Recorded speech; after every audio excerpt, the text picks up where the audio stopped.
But next I'll talk about an important aspect of Xi Jinping's administration. I call it the Red Second Generation administration.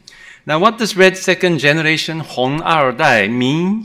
Well, it means this generation is the offspring of the revolutionaries.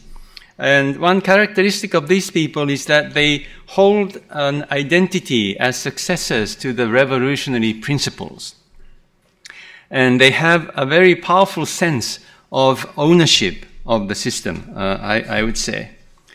Well, this is some kind of a display of socialism with Chinese characteristics, because it much depends on, in Chinese, it would be 血统主义, the belief in lineage, as it were, the belief in blood.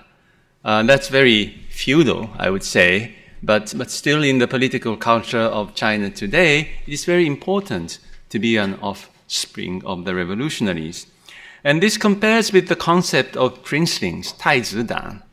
What does 太子党 mean? Also the offspring of the revolutionaries. So the definitions are the same, but the connotations are rather different, because when we say 太子党, it implies that they are holders of common political and or economic interests. Now, I said that Hong Er Dai, well, Xi Jinping, of course, is a Hong Er Dai. As we know, they hold their identity as successor to the revolutionary principles. But what about Xi Jinping? Yes, I would say he's one of those.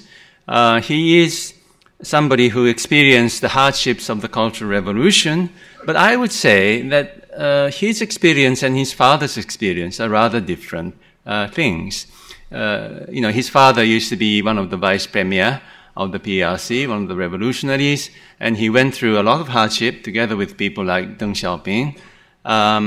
And they would never think of reusing concepts that were used very much by Mao and his clique during the Cultural Revolution. But as we see in the cases of Bo Xilai, for example, or with Xi Jinping now, they don't hesitate to use the ideas and principles that were there and the concepts that were there during the Cultural Revolution. Because I think that's because their experience, the Hong Er Dai's experience of the Cultural Revolution, is not completely negative, but they see it as an experience through which they were trained.